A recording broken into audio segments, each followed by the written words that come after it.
अरे अरे, ये क्या? गिद्ध के चिल्लाने की आवाज से तो ऐसा प्रतीत होता है कि राज्य पर कोई भयंकर संकट आने वाला है। ये राजा आज भी कहीं आक्रमण की तैयारी तो नहीं कर रहा है। लगता है ये राजा अपने लालच में खुद के साथ पूरे राज्य को मरवा के ही छोड़ेगा। कहीं ये राजा हमेशा के लिए राज्य छोड़कर हिमालय में चला क्यों नहीं जाता?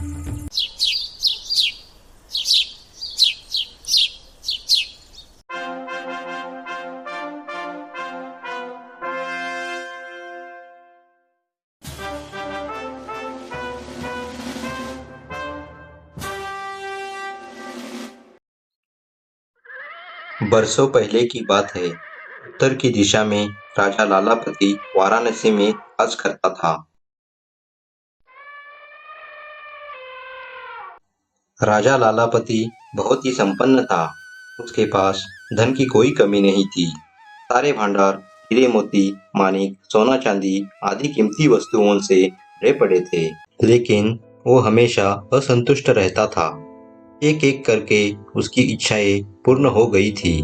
फिर भी लालच की उसकी तृष्णा आज भी नहीं बुझी। मंत्रियों, फौरन ही आक्रमण की तैयारी शुरू करो। तुरंत ही हमें एक राज्य पर आक्रमण करने निकलना है। राजा लालापति आसपास के सभी राज्य पर आक्रमण कर राज्य जीतने लगा था और यही उसका नित्य काम हो गया। लेकिन राजा लाला सिंह की एक बुरी आदत थी। वो अपने सामने किसी दूसरे के ऐश्वर्य को नहीं देख सकता था और इच्छित वस्तु न मिलने पर हाय हाय करता था। वो इतना ऐश्वर्य होने के बावजूद भी दुख में डूबा रहता था।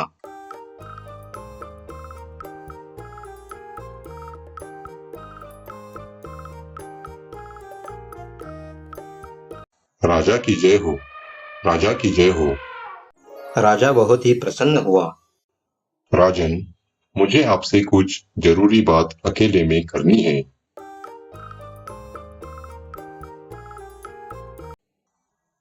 महाराज, मैं कल ही एक राज्य देखकर आया हूँ।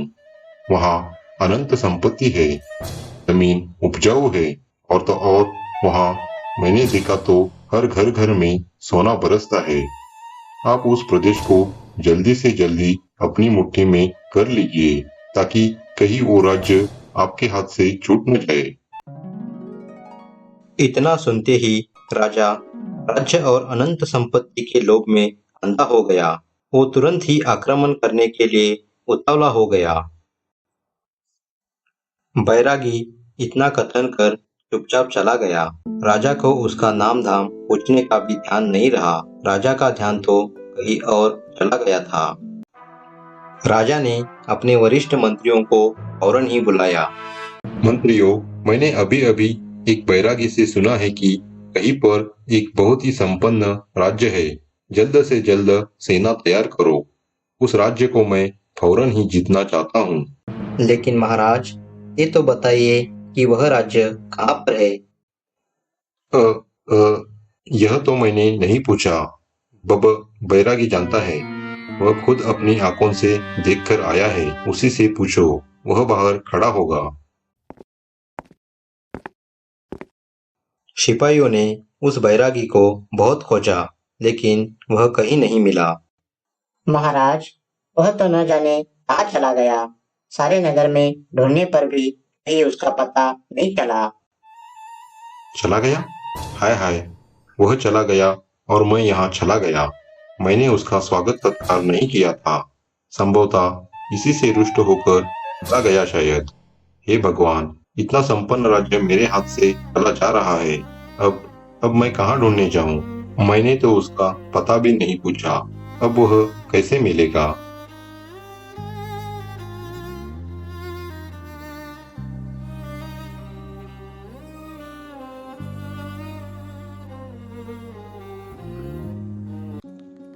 राजा को बहुत ही ज्यादा पछतावा हुआ। राजा तो चिंता और शोक में डूब गया। हाथ से छूटे हुए संपन्न राज्य की याद आते ही उसके हृदय में त्रिशूल चुभने जैसी पीड़ा होने लगी। राजा को चले गए राज्य की याद में न नींद आती न खाना पचता। धीरे धीरे मानसिक व्यथा के कारण राजा भयंकर बीमार पड़ जाता है। वैद्य ने राजा के ऊपर बहुत इलाज किए, लेकिन किसी कोई दवा का असर राजा के ऊपर नहीं चल पड़ा। दिन ब दिन उसका रोग बढ़ता ही गया। अब तो राजा के अंतिम दर्शन करने के लिए नगर के लोग राजा के यहाँ जाने लगे। उसी समय एक युवा चिकित्सक आयुर्वेदिक की शिक्षा दीक्षा लेकर नगर में आया था। अब तो नगर के लोग राजा के बीमारी की बातें करने लगे थे। सभी के मुंह पर राजा का नाम ही था। अरे, मैं ये क्या सुन रहा हूँ? लगता है राज्य का राजा तो बहुत ही बीमार पड़ चुका है। मैं एक बार उसे मिलना चाहता हूँ।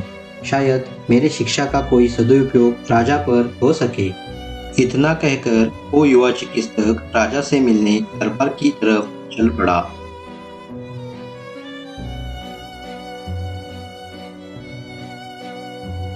मुझे राजा से मिलना है। मैं एक चिकित्सक हूँ। आप रुक जाइए, मैं राजा के पास आपका संदेशा लेकर जाता हूँ।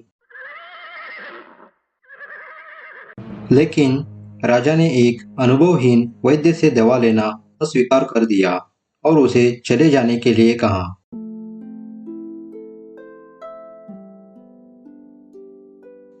आप कृपा करके एक बार फिर से राजा के पास मेरा संदेशा भेज दीजिए। मेरे के इलाज से आपके राजा जरूर ठीक हो जाएंगे। मरता क्या न करता। डूबता हुआ आदमी तिनके का भी सहारा खोजता है। राजा ने उस चिकित्सक को अपने पास बुलाया।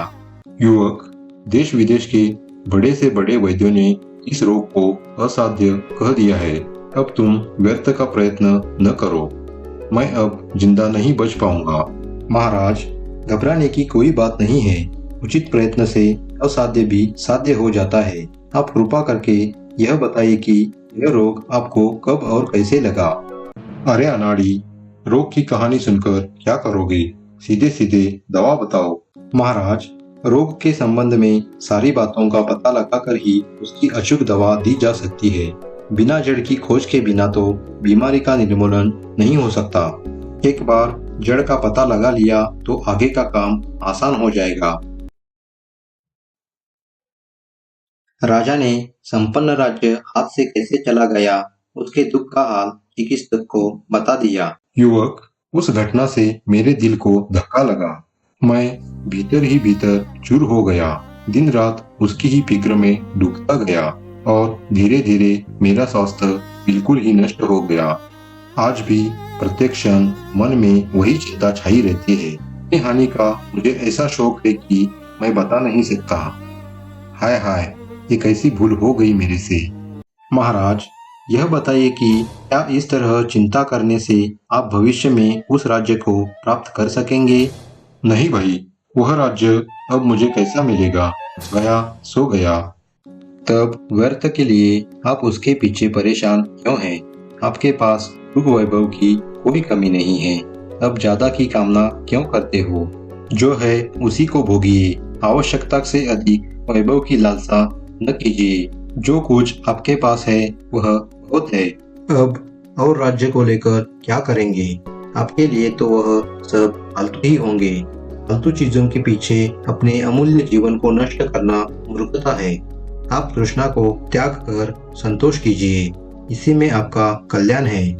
लेकिन यह सब तुम मुझे क्यों बता रहे हो? जल्दी से मेरे पेट की दवा बताओ। महाराज, यह पेट का नहीं मन का रोग है, इसलिए मैंने आपको यह ध्यान के रूप में दवा दी है। आपको और कोई किसी दवा की आवश्यकता नहीं है। बस चित्त की दुर्वासनाओं को निकाल दीजिए, आप ठीक हो जाएंगे। राजा ने तब से युवा चिकित्सक के कहने पर अंदर की तृष्णा त्याग दी। उस दिन से राजा ने बीती बातों पर हाय हाय करना छोड़ दिया। अपने अंदर के लालच का त्याग कर दिया। सारा धन राज्य में बांट दिया। धीरे धीरे उसका चित्त स्वस्थ और शांत हो गया। कुछ ही दिन में राजा बिना किसी दवा के ठीक हो गया।